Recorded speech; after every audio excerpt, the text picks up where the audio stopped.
Hey everyone, it's Leonard here. I want to tell you about a man named Harold Briggs. Harold was 67 years old when he first came to see me. Retired high school football coach, broad shoulders, big handshake, the kind of man who still walked into a room like he owned it. He had coached 3 state championships. He had buried a wife.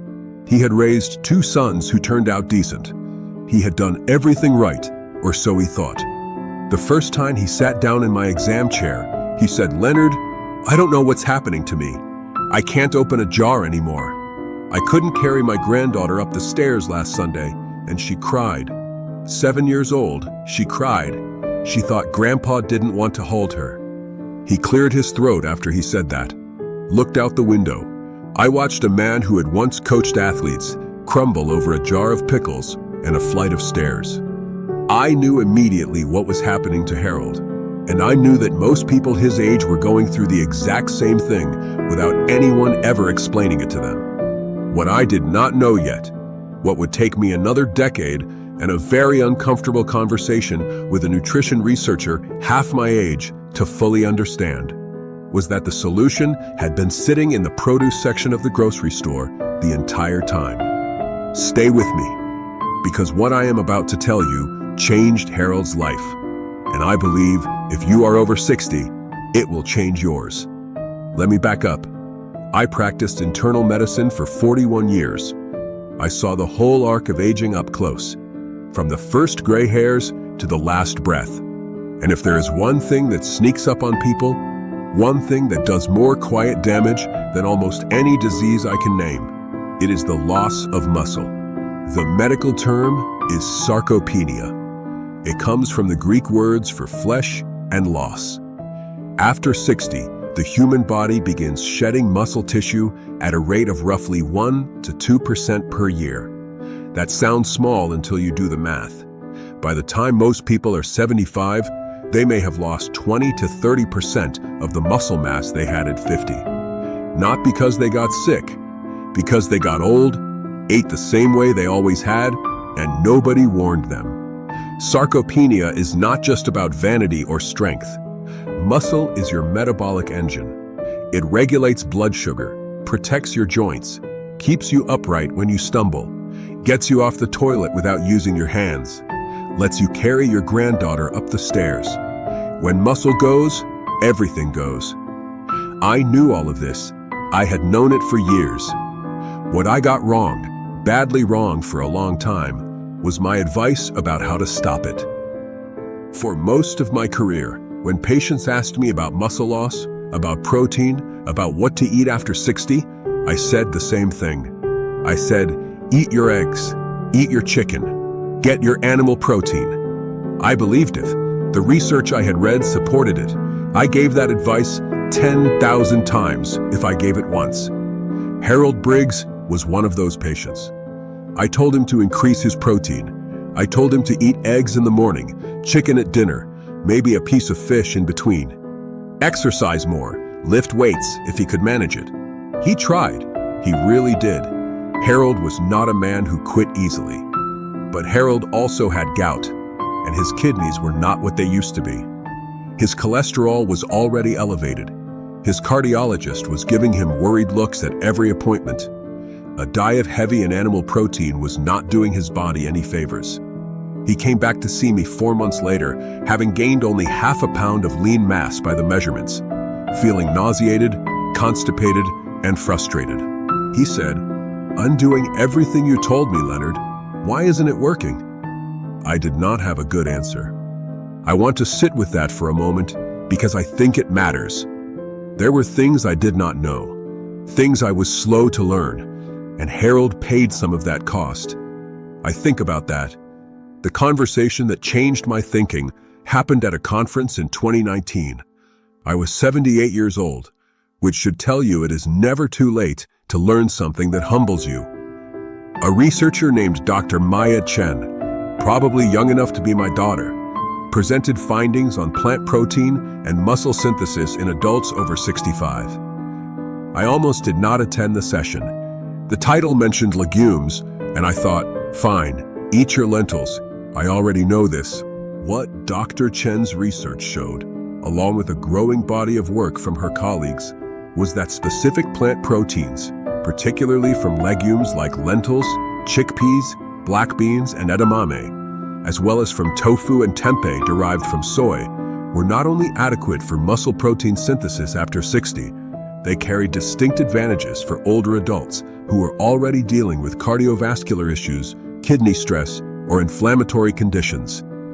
The fiber reduced systemic inflammation. The phytonutrients supported cellular repair.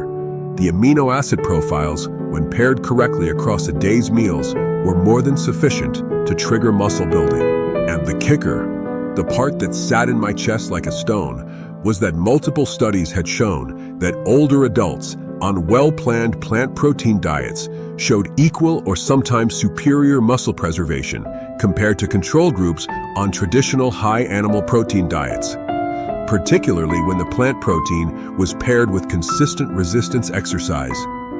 I had been so certain for so many years, and here was a young woman showing me data that complicated everything I thought I knew. I flew home and I called Harold. Harold was skeptical. I expected that. He was a meat and potatoes man from rural Ohio.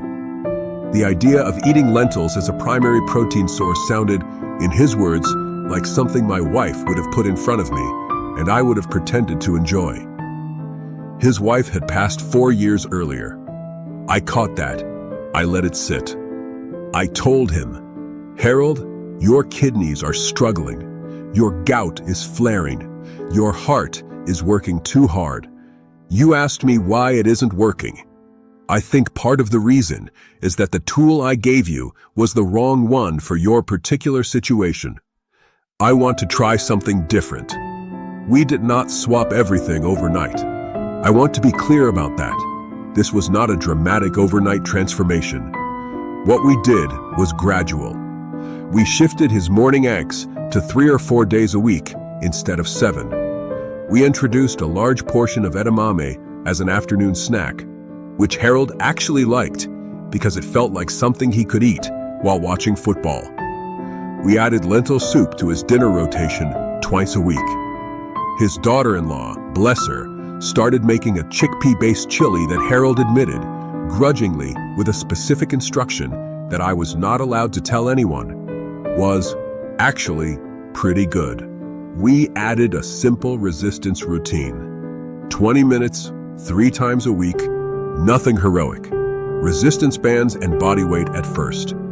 His physical therapist supervised the early sessions. 6 months later, I measured Harold again. He had gained 4 pounds of lean muscle mass. 4 pounds.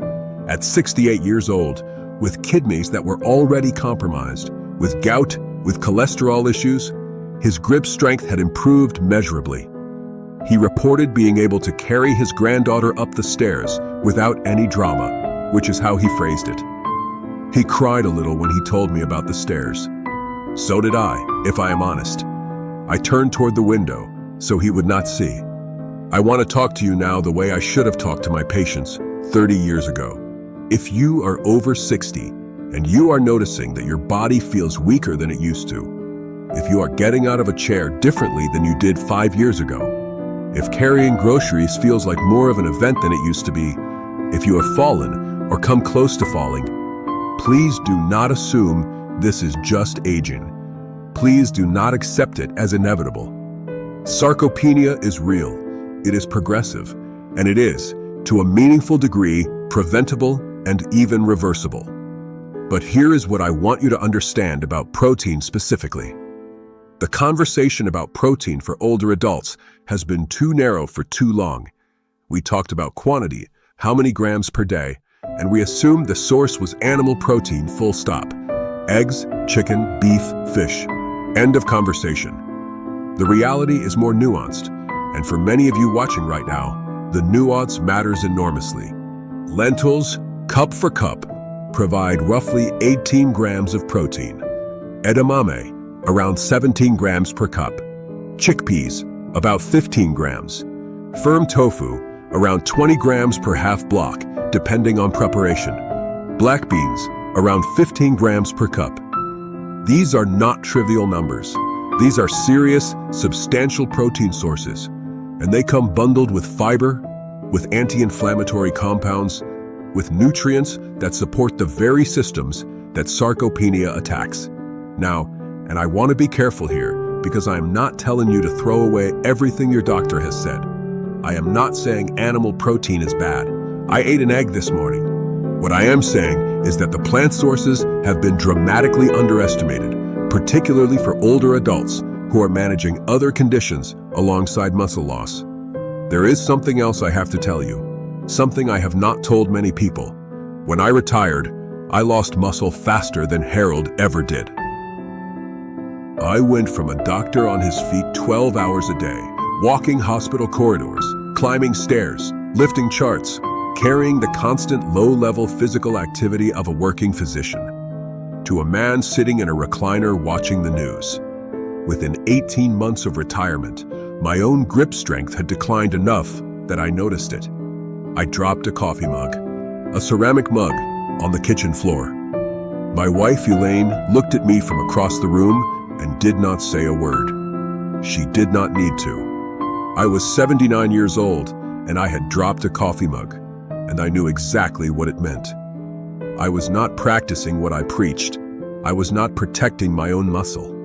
I was treating myself the way I had treated patients who came to me too late, managing decline instead of fighting it. I changed my diet significantly, not because it was easy or because I immediately believed the research I had read at that conference, but because I was scared. Because I remembered Harold's face when he told me he could not carry his granddaughter. And I did not want to be that man in my own house. I added edamame. I added lentil-based meals 3 times a week. I bought a set of resistance bands, and I felt ridiculous using them in my living room, and I used them anyway. Elaine started making a chickpea and spinach stew that I would eat for lunch 3 days running if she let me. Within a year, my grip strength had returned. My energy was better. My knees, which had been talking to me in unpleasant ways, quieted down. I started sleeping through the night. I am 83 years old. I carry my own groceries. I climbed a flight of stairs last Tuesday without holding the railing. It is not magic. It is protein and resistance and consistency and starting before you think you need to. Starting even when it feels too late. Let me leave you with this. Harold Briggs called me last Thanksgiving. He is 74 now. He told me his granddaughter, the one who cried at the bottom of the stairs, had just turned 13. He told me he had been to her last 6 birthday parties. He had danced with her at his son's remarriage.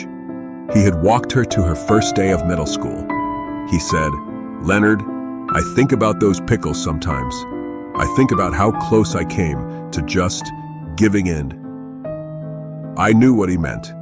Giving in to the idea that weakness after 60 is just the price of living long enough. That there is nothing to be done. That this is simply what getting old looks like. It does not have to look like that. Your body, even now, even at 70 or 75 or 80, is still capable of building muscle. Still capable of getting stronger. Still capable of climbing stairs and carrying grandchildren and opening jars. But it needs the raw materials to do it. It needs protein. And the source of that protein, whether it comes from a chicken breast or a bowl of lentil soup, matters less than people have been told, and matters more than most people realize. Start somewhere. Start small. Start today. That is all I have got.